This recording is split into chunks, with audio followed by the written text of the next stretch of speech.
Welcome to the Deep Dive. We take stacks of information, reports, analyses, updates, and we pull out the key insights for you. That's right. Today, we're really digging into the world of trucking, looking at what it actually means to be a driver right now, because things are changing fast. Yeah, they really are. We've got industry reports, legal stuff, tech updates, even government statements. But we're filtering it all through one lens. What does this mean for you, the driver? Exactly. Our mission today is really to cut through all that noise. Look these issues from, all angles, like Hervey from life, as a trucker often says, and pull out those crucial nuggets of knowledge. We want to give you insights that aren't just headlines, but things you can actually use out there on the road. Right. We'll explore the big challenges, legal fights, new tech, policy shifts, and most importantly, talk about how you can stay ahead, protect your independence, and frankly, feel respected and supported. Okay, let's start with something that I think really hits home for a lot of drivers.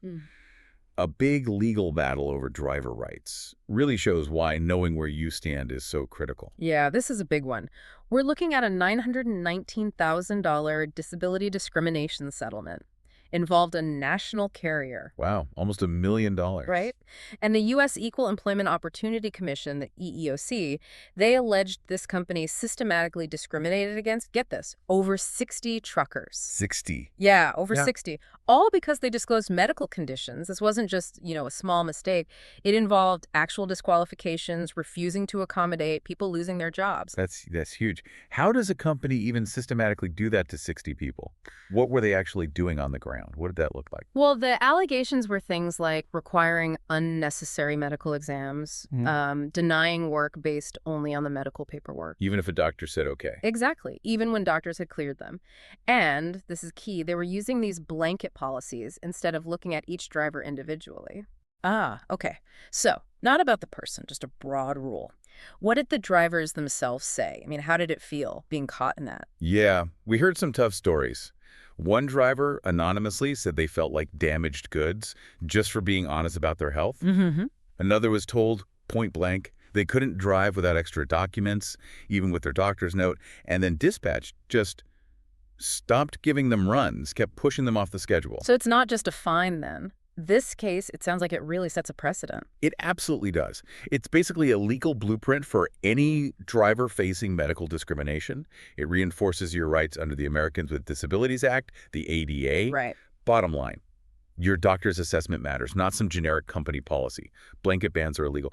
This really empowers you to challenge those unfair disqualifications. It turns that medical condition from something they can penalize you for into a protected status that demands individual consideration. That's a really important distinction. How did the rest of the industry take this? Did this settlement make waves? Oh, yeah.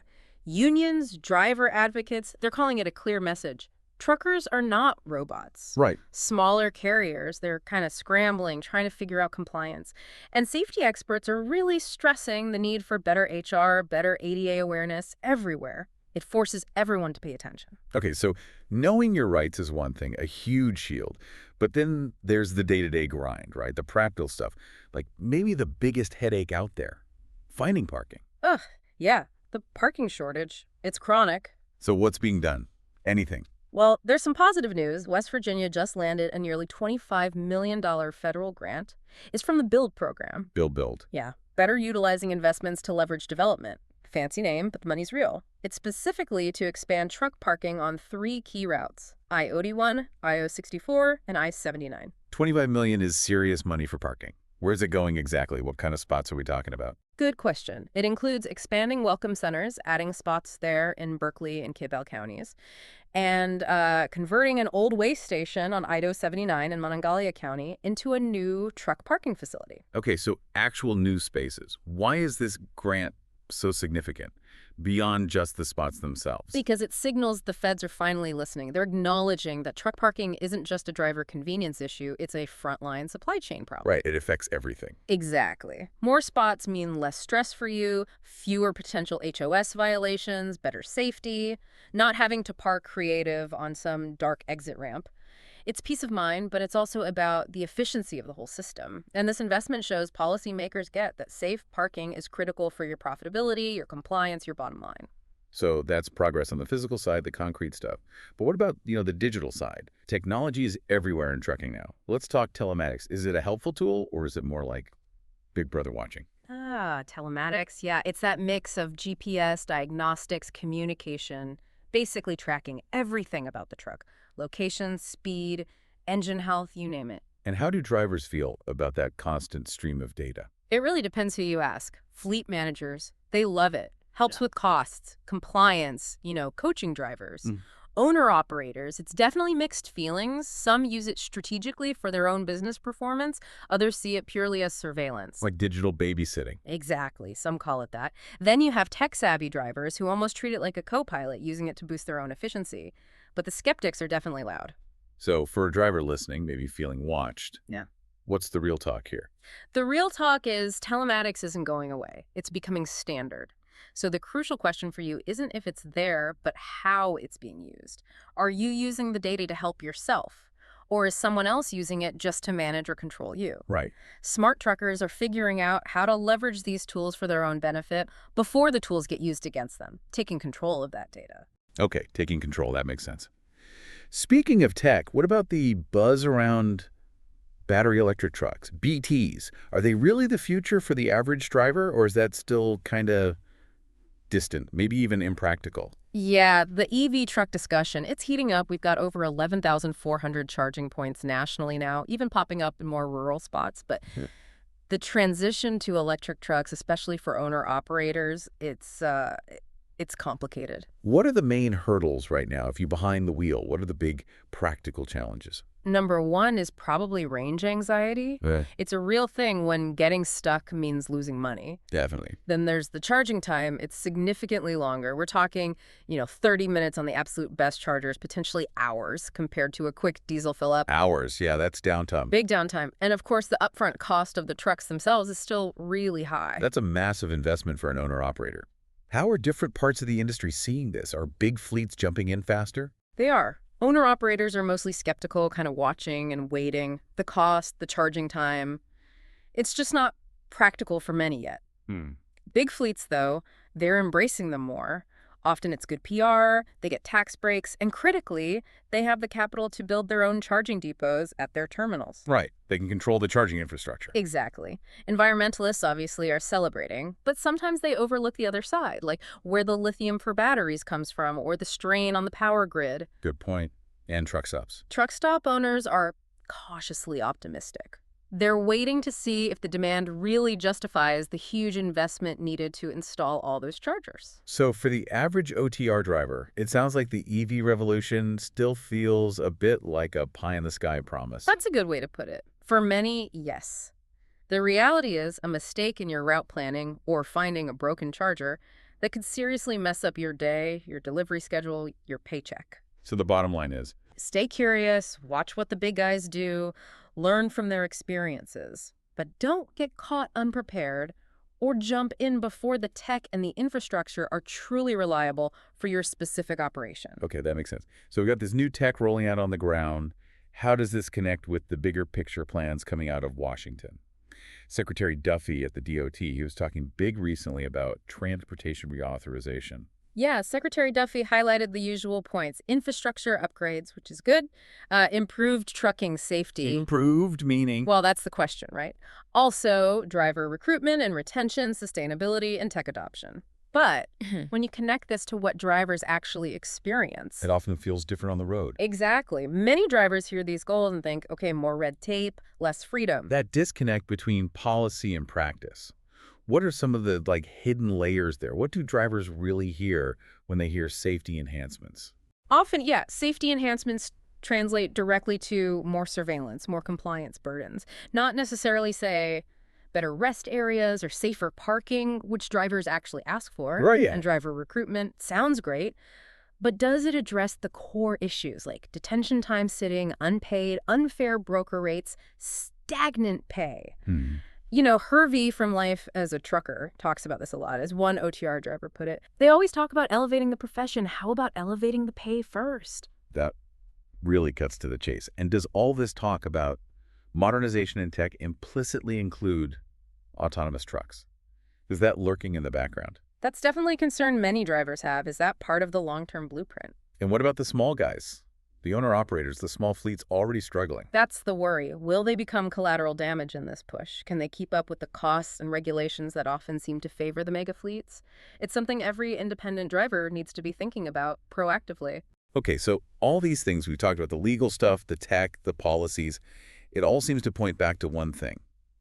Drivers needing to take charge, manage their own careers, protect their independence. Absolutely. And nowhere is that clearer right now than in California, with some new legislation that's really stirring things up. Yeah, California is right on the edge of passing a bill. It would basically reclassify thousands of port truck drivers Reclassify them how? from independent contractors, which most are now, to employees. Whoa, that's a fundamental shift for those drivers. Yeah. What are the ripple effects? What does that mean for their independence? Well, it's polarizing. Supporters, like the unions, say this ends wage theft, gives drivers employee protections, minimum wage, workers' comp, things like that. Okay. But a lot of owner-operators are furious. They chose to be independent for the freedom, the flexibility. They argue this bill just strips that choice away, forces them into being employees, potentially takes away their ability to even run their own truck as their own business. So a real clash over what protection actually means. How are the companies involved, the port trucking companies and the shippers, reacting? The trucking companies are definitely sweating. They're facing potential lawsuits, huge compliance costs. Some are even talking about getting out of the port business entirely. Wow. And the shippers, the ones whose goods are moving through the ports, they're watching nervously, they're expecting disruption, higher costs. So the message coming out of California, at least for port truckers, seems pretty clear. Yeah, the message seems to be, we want employees, not independents. And the concern is, this might not stop at the ports. Could we see similar legislation trying to reclassify independent drivers elsewhere? It forces you to really think about your options for the future. Okay, so we see all this pressure, all this change, this pain and suffering, as Hervey from life, as a trucker puts it. What's the path forward then? How can individual drivers actually take control and shield themselves? That's the critical question. How do you, as a driver, protect yourself from the roller coaster of freight rates, economic shifts, policy changes that feel totally out of your control? Right. This is where that idea comes in taking control of your time, not just managing your hours of service for the shippers or the logbook. But managing time for yourself. Exactly. Manage time for yourself. And one really powerful way to do this, something Life as a Trucker highlights, is using your downtime to learn new skills. Maybe even leverage technology like AI to create extra streams of income. Extra income streams. Using AI, that sounds futuristic, but also maybe empowering. How does that work practically? Think about building something that generates recurring monthly income, something separate from the truck. It could be an online business, a digital service. Leveraging skills you learn, it creates a buffer, a safety net. The safety net against, well, against everything we've been talking about. Precisely. It helps you plan for retirement on your own terms. It provides a shield if, say, your trucking company goes under or a contract dries up or regulations change drastically. So what's the concrete step? If a driver's listening right now thinking, okay, I need to do something, what's the first move? The actionable insight is simple. Use that off-duty time wisely. Don't just wait for the next load. Invest that time in learning. Learn new skills. Explore ways to build online income. It's not just about a side hustle then. No, it's much bigger than that. It's about building resilience, protecting yourself before the system dictates your future. It's about empowering yourself to build your own off-ramp on your own terms. An off-ramp you build yourself. That's how you start to feel genuinely respected and supported in this industry, by creating your own security, your own path forward. Okay, so we've covered a lot. Major legal wins for driver rights, federal money finally tackling parking, the complexities of new tech like telematics and electric trucks, and those big government plans that can feel disconnected from the road. Yeah, and that California legislation potentially changing the game for independence. Right. The common thread through all of it seems to be this constant change, this evolution in trucking, and how deeply it affects your life as a driver. Absolutely. And what's fascinating, whether we're talking rights or tech or regulations, the key takeaway keeps coming back to empowerment. Don't wait for things to happen to you. Exactly. Don't wait for outside forces to decide your path. Take control. Take control of your time, learn those new skills, build a future that gives you independence and security. So what does taking control of your future really look like, beyond just the miles?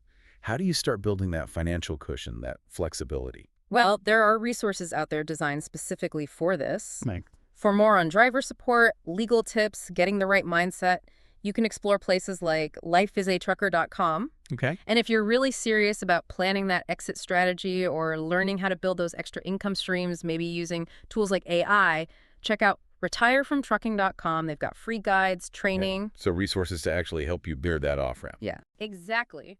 Remember, building your off-ramp before you feel like you're being forced off the road, that's the ultimate strategy for real independence in this business.